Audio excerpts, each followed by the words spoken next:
What is going on YouTube? This is Jim, back with another video, and today I want to give you guys a quick review of Onrush. Now this is from the Xbox GamePass. I downloaded it a couple weeks ago, I played with it a little bit, and I tried it again, and I could definitely say this is a very distinct racing game, but it's not one for everybody, and definitely not one for me, but that doesn't mean you shouldn't check it out, or at least listen to what I have to say about it, because you may find that you like this style of game. So, Onrush, even though it is a quote-unquote racing game, is really anything but racing. And clearly you could tell that you're driving around a car at really high speeds, swerving in and out of oncoming cars, and driving around this track and everything. So yes, by definition it is a racer, but it has nothing to do with finishing first or lap times or anything like that.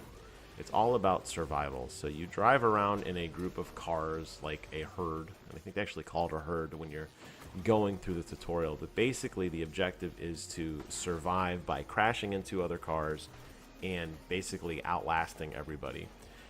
You'll see a lot of these other little cars on the ground. They call them fodder. Think of them as the NPCs sometimes you would encounter in Titanfall, just the random grunts that you smoke to help build up your meter. The meter here being called the Onrush meter. You see that filling up at the bottom of the screen there when I drive around and crash into people and do tricks and that sort of thing.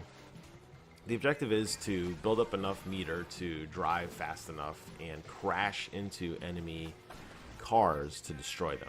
You get points for that, and at the end it's who had the most points. You could get things like assist medals, and you could, just do complete takeouts. You could spin over, you could like slam into a back of a car doing like a full boost. You could side swipe them. You could position yourself so that you land on a jump on top of them.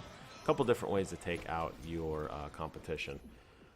It seems like a cool idea, but it really plays more like a MOBA than it does a racing game, and that's not a bad thing. I love MOBAs, but it just never really seemed to click for me. I've read the reviews about it. I'm definitely in the minority here. A lot of people are giving this favorable reviews. I see it on Metacritic trending around a 75%. I would rate it much lower. I'd probably give it a 5 out of 10 if I had to give it a number. Primarily because it's very repetitive. The track variety is really non-existent. The cosmetics in the game don't offer any distinct value. And once you've kind of sorted out how to play the game, you really just have a recipe to do the same thing over and over. I didn't see a lot of variety there, and I really did get burnt out on it very rapidly. And I only played it for, I don't know, maybe 2 hours. I'd say within the first 30 or so minutes I kind of got it, and then I was like, okay, I'm good.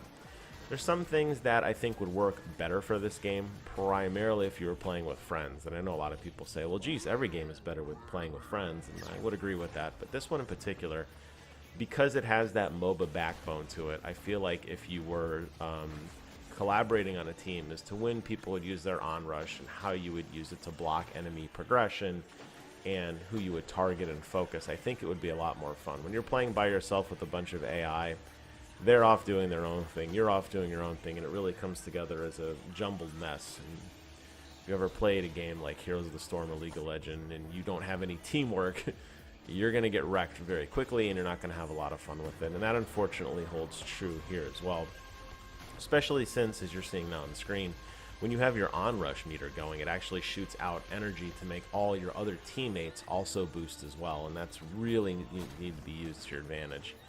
I found that if I just kind of raced and just kind of ignored the competition, it seemed like enemy AI was just falling all around me and I was getting assists for it. But it could be very dull too because of that, because you're just driving around and the game's kind of playing itself behind you or in front of you. There's really not much incentive to, I don't know, participate in it. So for me, it's a hard pass, but it is a nice thing that it is on Game Pass. You could check it out for yourself and let me know if you guys think that I am way off the mark here. Like I said, Metacritic's giving it a lot higher score than I did, but it's not for me. As always, I want to thank you guys so much for watching. Hope you guys enjoyed the quick look at Onrush. Leave a comment below, and until next time, I will see you guys on the other side.